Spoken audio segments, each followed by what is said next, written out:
welcome to everyone in voiceless Kashmiries podcast special transmission from Ahmed Raza. Today we discuss about Jammu and Kashmir, a conflict between India and Pakistan, a long-term issue. Uh, Before introducing my guest, I want to share some information about the issue.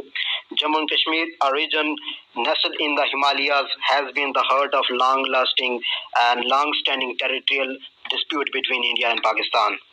Its rich history, diverse culture, and breathtaking landscapes are made by deep-seated conflicts that affected the lives of millions of people. In this podcast, we will unpack the historical context, examine the political complexities, and explore the personal narratives that make this issue so deeply. We will hear from the individuals. Two Kashmiris are special guests today in my special podcast who are directly impacted by this conflict. They are local Kashmiris as well as British Kashmiris. Let's introduce my first guest. He is Mr. Akdas from Jammu and Kashmir. Welcome, Akdas, to the special podcast. Thank you so much, Ahmed Raza, and it's an honor to have you in your podcast.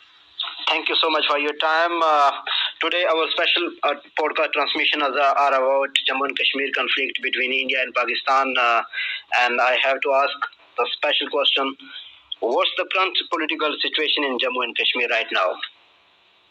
Well, at the moment, the current political situation in Azad Jammu and Kashmir was a unique territory in India.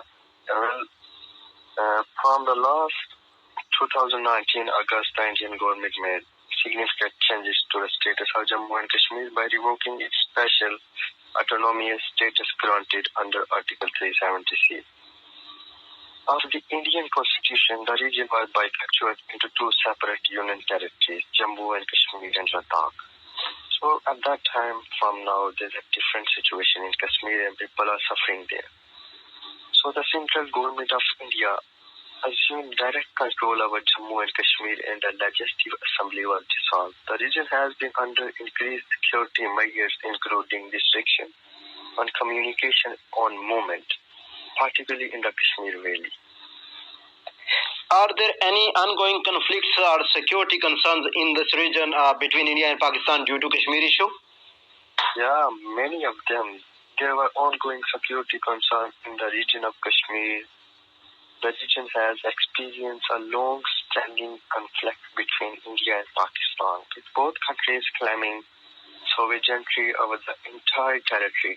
This conflict has resulted in intermittent periods of tension, violence, and cross-border and skirmishes. The Indian government has maintained a significant military presence in the region to address security concerns.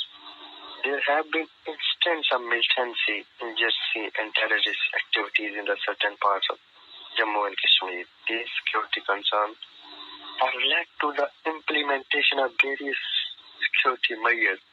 Including checkpoints, curfews, and restriction on movements and communication, all are being on their eyes. They are checking every movement of every single person. The people who are living there can't live their life. So it's important to know the situation can change over time, and there may have been development since last update, but now the internet and all these situations are banned over there. So people are not aware of them.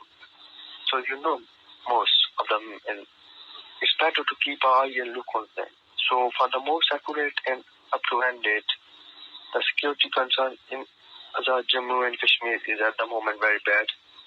And you know what? Mr. Akdas, being a Kashmiri, what do you think? How has the relationship between India and Pakistan affected the situation in Jammu and Kashmir right now?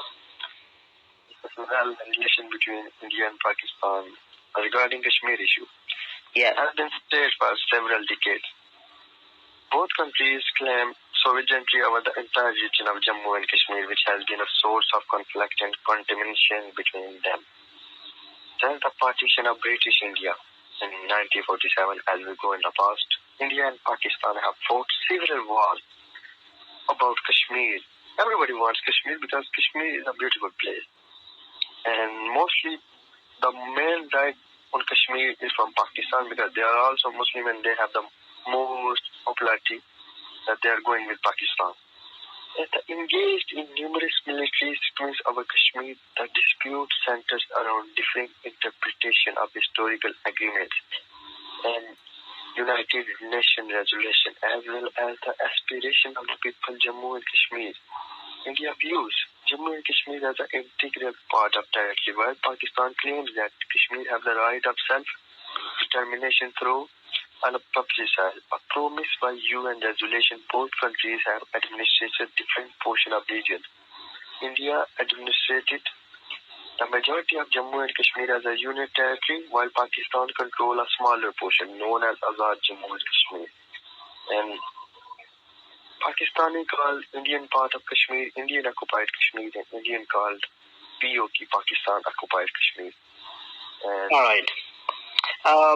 Mr. Abdus, I know there are many issues right now in Jammu and Kashmir. That's why I take you on a podcast on phone call because internet searches have many issues there. Are there any recent developments or initiatives regarding the restoration of Article 370 in Jammu and Kashmir? Yeah, from the cut of all the things from in August 2019, the significant developments have taken place in the Jammu and Kashmir regarding Article 370 of the Indian Constitution. In August 2019, the Indian government made changes to the status of Jammu and Kashmir by revoking special autonomous status granted under Article 370.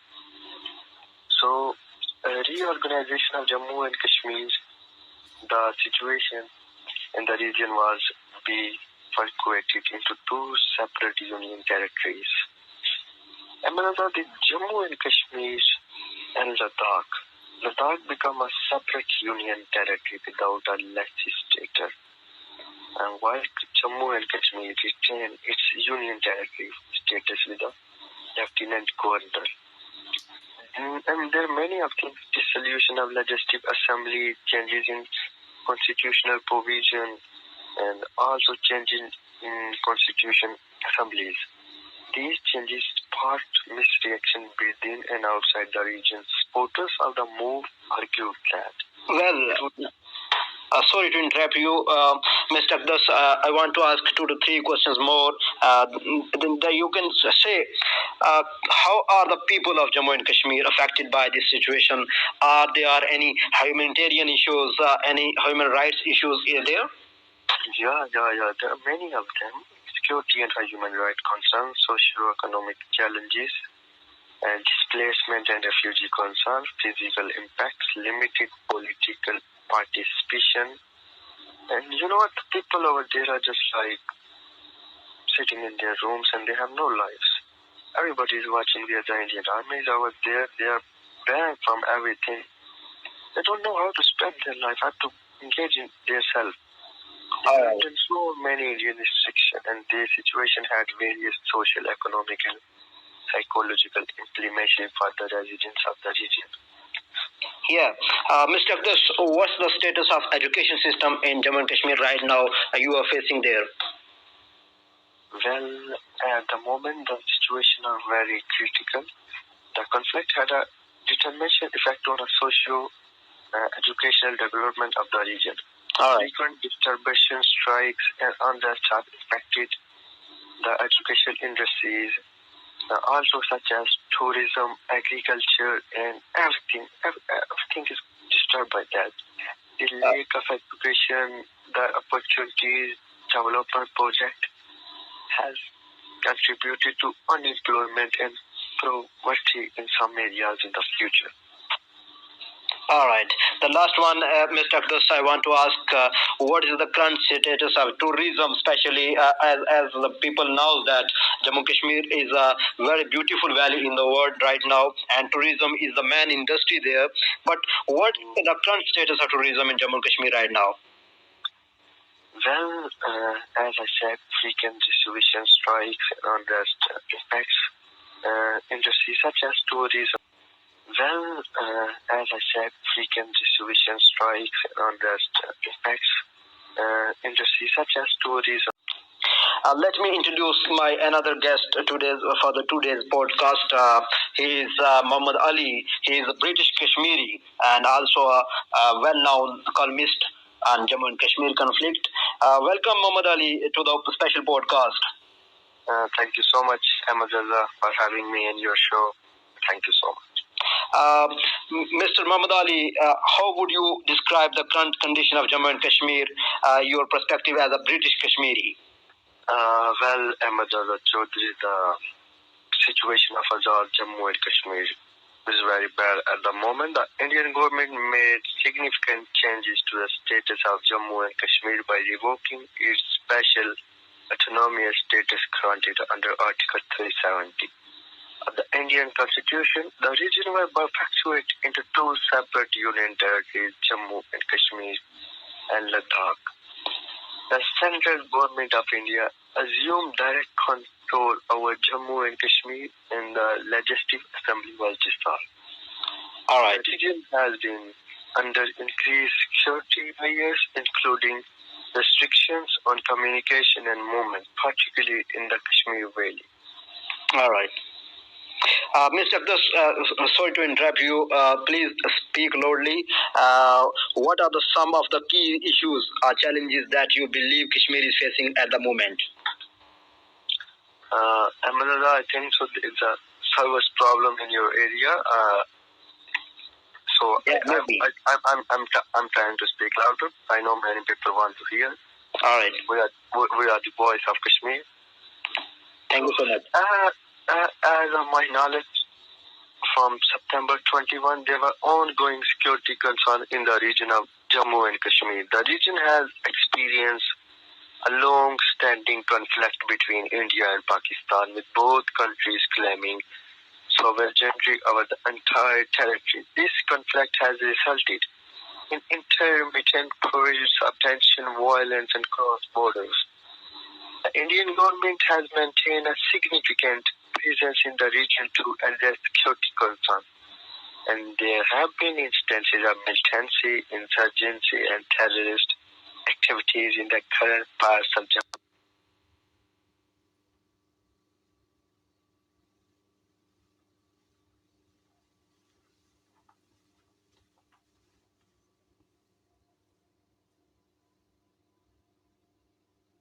Jammu and Kashmir. So, all right. Muhammad Ali, how has the conflict in Jammu and Kashmir impacted the lives of Kashmiris living in UK, and how connected do you feel the situation back home? That's a very hard, touching question, as I am also living in UK. Kashmir is a part of our life, you know. The conflict has resulted in heavy militarized zone with both countries, as we say, UK, Kashmir, or India. Significant military forces along the line of control that divides the region. There have been periods of heightened tension,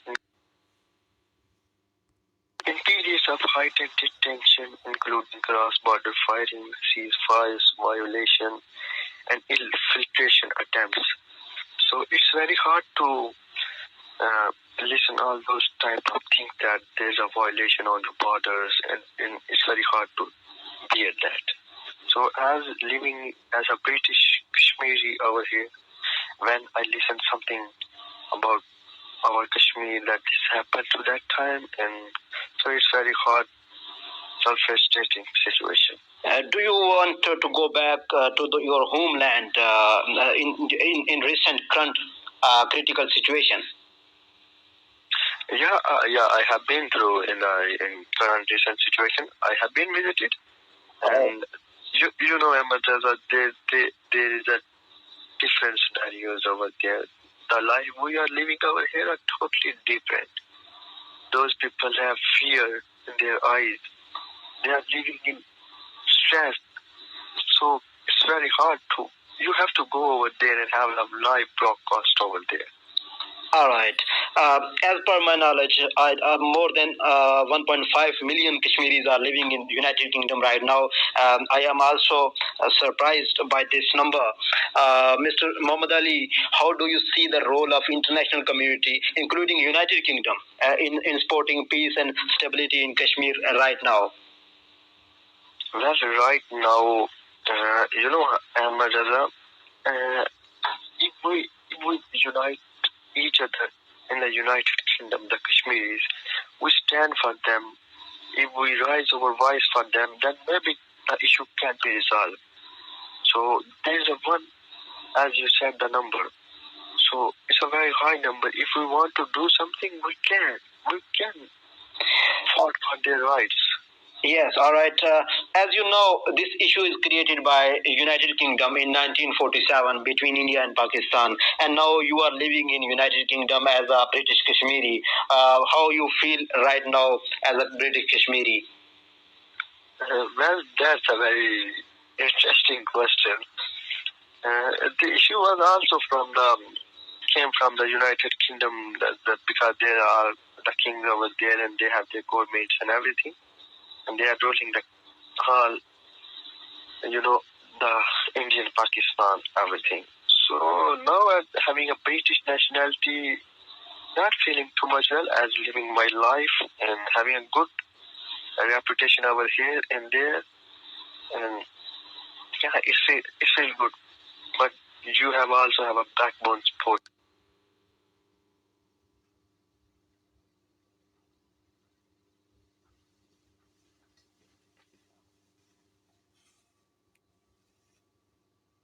Support in your country that you might have a heart to go over there. So it's you know what.